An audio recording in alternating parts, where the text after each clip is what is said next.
natin ang maayos muna bago tayo. Actually dito, kung hinihintay ko lang kung dumating. Kaya na yan. Dapat German, dapat dito. Oo nga, hindi. Kaya na. Ayun na, bababa na. Dito. Dito kami bawal. Oo, alam mo na. German dito. Bakit ganun? Sila yung nagpapatupad pero sila yung lumalabag. Okay, correction tayo. Toyota Vilas pala. Babawal po ng German dito ang parada. Opo. Kung saan pwede tayo magparada. Ngayon po, 2023 na, sumunod po tayo sa batas trapiko. Huwag po tayo maging pasaway. Yun lang po, salamat.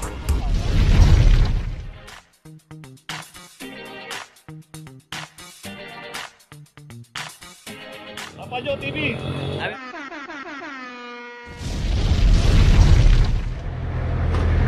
Location natin yung Roqueta, corner Doroteo Jose. At dito naman yung isang Mazda CX-5. Dito nakaparada, walang driver. Dito makikita natin ang daming mga e-trike na nakaparada rito. Ang dami naka-obstruct. At ito dinadaanan din ng clearing operation. Kaso nga lang nagbabalikan pa rin. Dito pagka dinaanan to, kasama nila yung mga towing. Marami pong nahahatak. Kaso after ng mga ilang araw, balikan na naman. Ayun ako. Ito meron na rin aklam number 2350. Dapat talaga itong massive operation na araw-araw. So dapat mismo pati yung barangay dito gumagalaw para mapanatili yung beri mo kabilaan, no? Halos may mga kubol pa. Ayun ako. Ito may notice na rin. Tuloy na po tayo. Hanggang dito yan, no?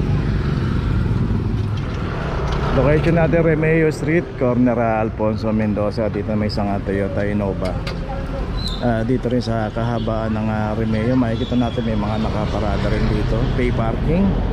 Pero itong isang Innova hindi po nagbayad ng parking kaya naklam 23, 24. So dito ulitin po natin pagka pumaparada po tayo sa mga pay parking. Magbayad lang po tayo ng parking, lang naman po yung kailangan doon. Dito kasi tinatawag po yan ng PA at bine-verify din po ng clamping team yung sasakyan kung talagang may ticket o wala. So minsan kasi hindi po natitikitan o hindi pa natikitan ng PA. So tinatawag din, nag-uusap yung PA at saka yung team leader dyan para siguraduhin kung nadaanan niya na to na nagpapatikit talaga. So itong isang Innova na to na-verify na to na wala talagang ticket. So means hindi po talaga nagbabayad ng parking.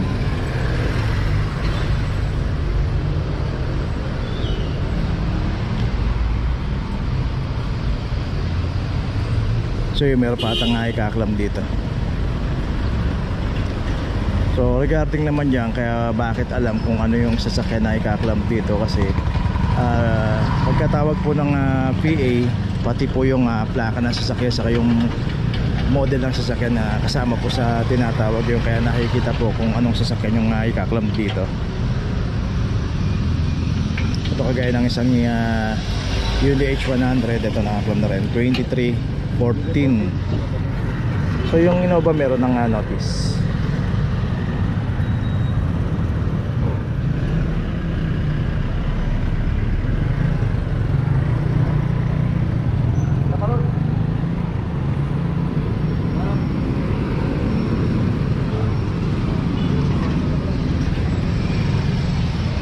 Okay, ito may notice na. So ito namang isang parang tanker dito sa barangay yata to, para just in case na biglang nagkasunog lalo sa mga skiskinita rito, makaka-responde po kagad.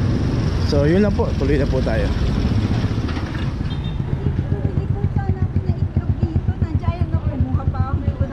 Wala namang problema ma'am kung may binili kayo ma'am, kaso lang po naka-double park tayo dito ma'am. Naiintindihan ko po. Ito po talaga, hindi amin to kaso. Pasensya na sir. Location natin na Piggy Barra, corner Remeo. At dito naka-double parking may isang Honda City 2349. Bago tayo magparada, bago tayo buwaba ng sakyan ma'am, dapat pinarada muna po natin ang maayos muna bago tayo Actually dito, kung hinihintay ko lang kung dumating.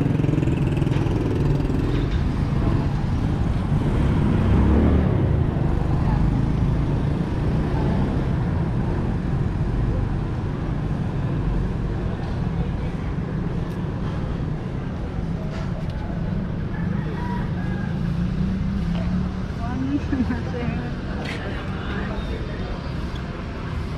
na natin yung office mo? Eh, paano po yun? Hindi ma'am.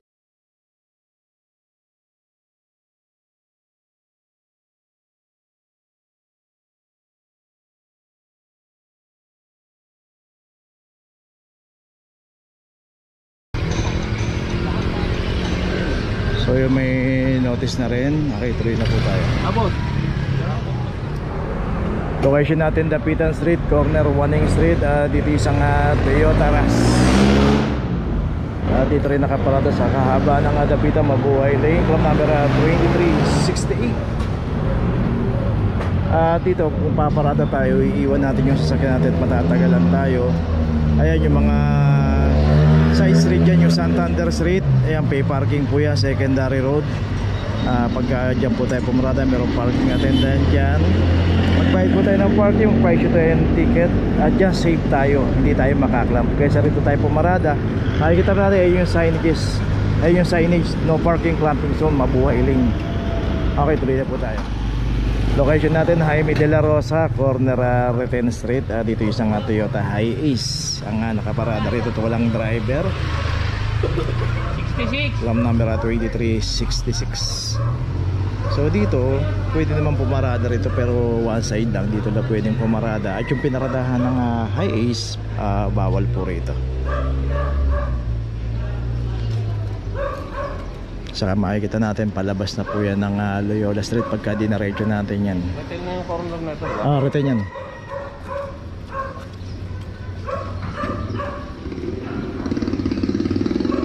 Ngayon kung talagang matatagalan tayo, dito na lang natin iparada sa left side para hindi tayo maklamp.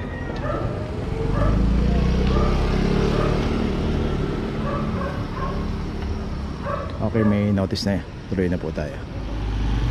Location natin, Jaime de la Rosa, corner Reten Street. Dito yung isang Toyota Hiace. Ang nakaparada rito, ito walang driver. 66. Lam number 2366.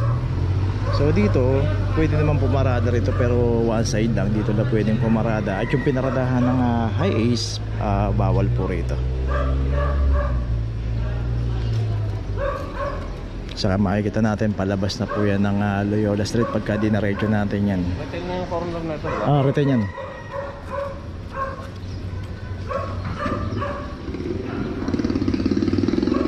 Ngayon kung talagang matatagalan tayo, dito na lang natin iparada sa left side para hindi tayo maklamp.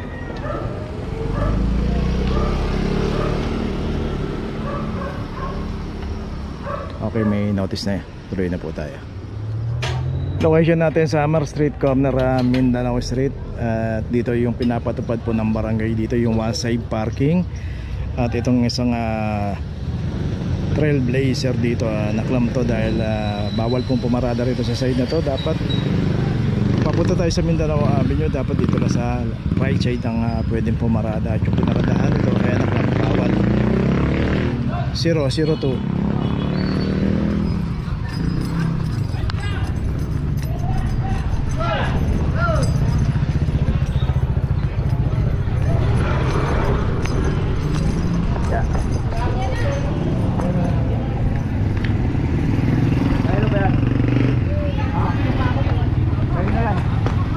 Kaya na yan. Dapat German, dapat dito sila. Oo nga, hindi. Kaya na. Ay, bababa na. Dito. Dito kasi bawal. Oo, alam mo naman. German dito. Okay, so yung isang Toyota Race, wala pa raw 5 minutes. Kay Chairman pala to. Club number 005. So bakit ganun? Sila yung nagpapatupad pero sila yung lumalabag. Okay, correction tayo. Toyota Veloz pala to. So ulitin natin dito na sa side na to. Pagpapunta ng Mindanao Avenue, right side pwede pumarada. At mga nakaparada rito, bawal. As per barangay.